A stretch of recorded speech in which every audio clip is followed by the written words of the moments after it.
Hi guys, Steve Girardi here. Welcome to Steve Strings.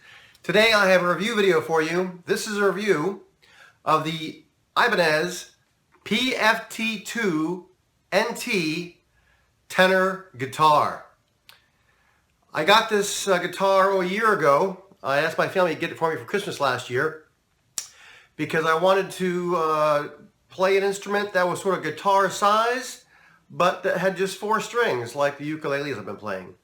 And so I wanted to get this and check it out. So let me go ahead and give you a rundown of the instruments and so you get to see what it is and see if you like it.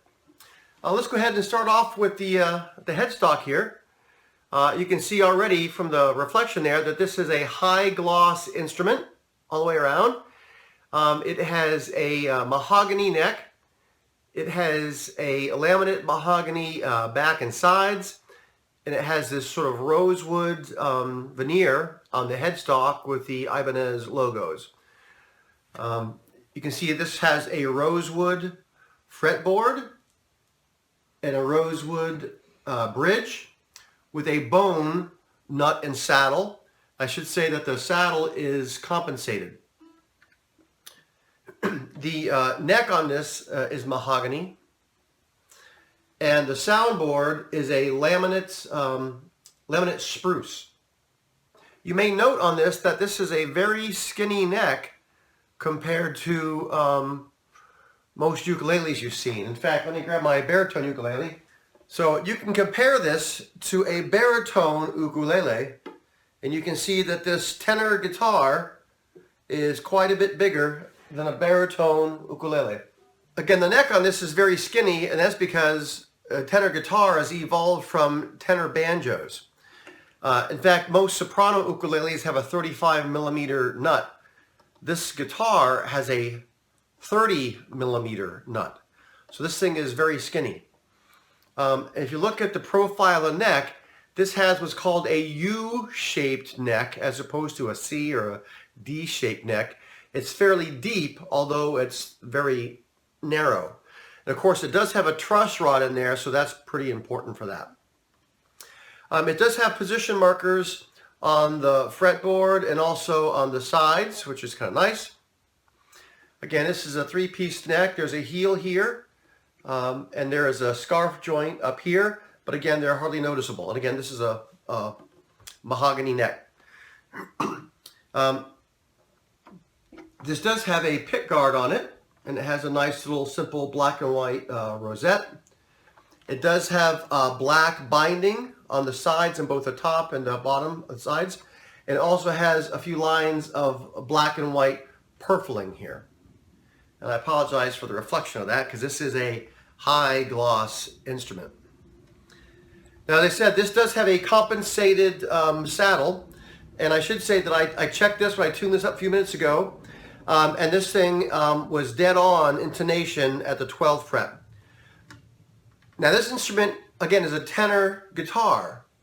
So it comes tuned C, G, D, A, which is tuned in fifths like a typical tenor banjo or tenor guitar. At the moment, I have changed the tuning with that same string set.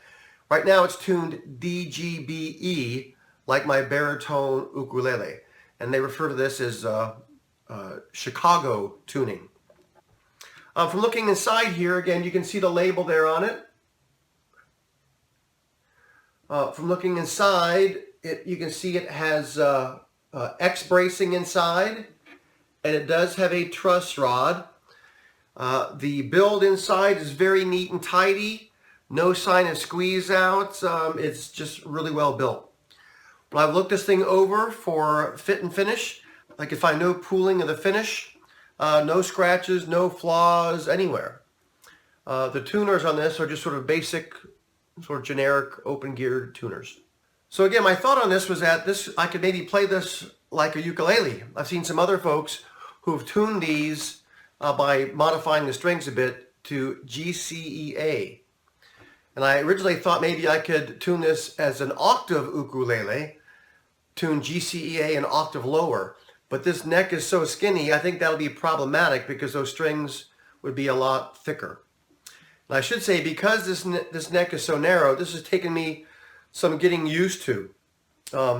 Again, because it's so narrow, the strings are closer together than they are in a typical ukulele. In fact, they're probably more akin to the spacing you'd see on a 6-string guitar, and not a classical guitar, a metal string guitar. They're fairly close together. And again, the neck is pretty skinny. And because of that, if I'm not careful with my fretting, sometimes I'll actually push the string right off the edge of the fretboard. Well, let me go ahead and do a little bit of playing here for you so you can kind of get to see what the sound's like. And again, I should say that it's taking me some getting used to because the strings are so close together. I find myself touching the neighboring strings with my fingers and sometimes creating some buzz. So I'll see if I can not do that here when I try some little chord progressions here.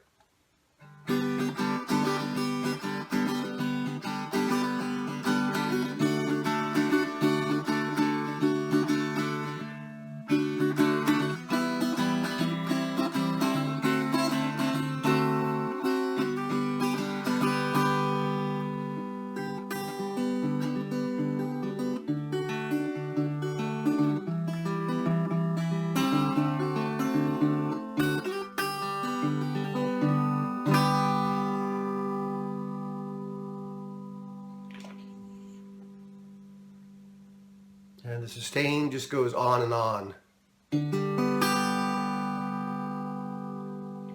It's interesting. This high string sounds very chimey.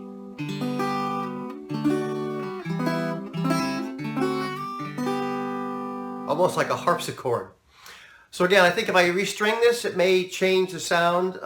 Again, these are the strings intended for the CGDA tuning.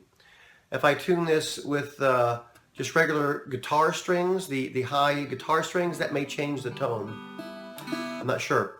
Again, my intent here was to try to play around with this a bit. Let me give you another kind of chord progression here.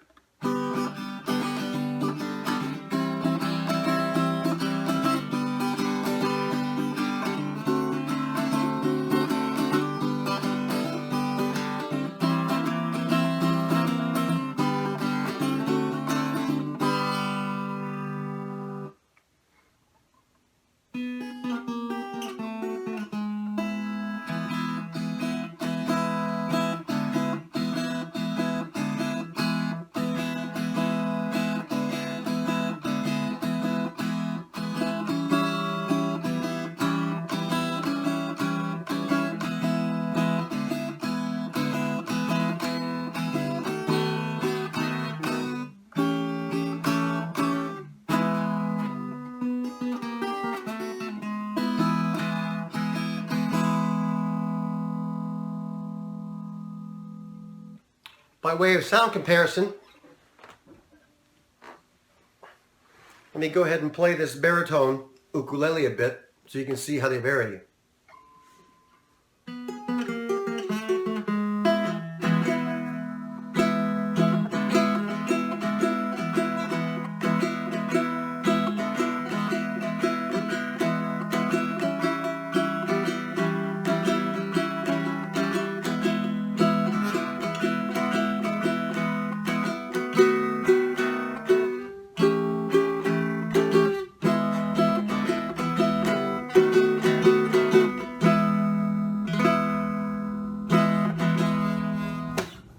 So you can see they have very different sounds.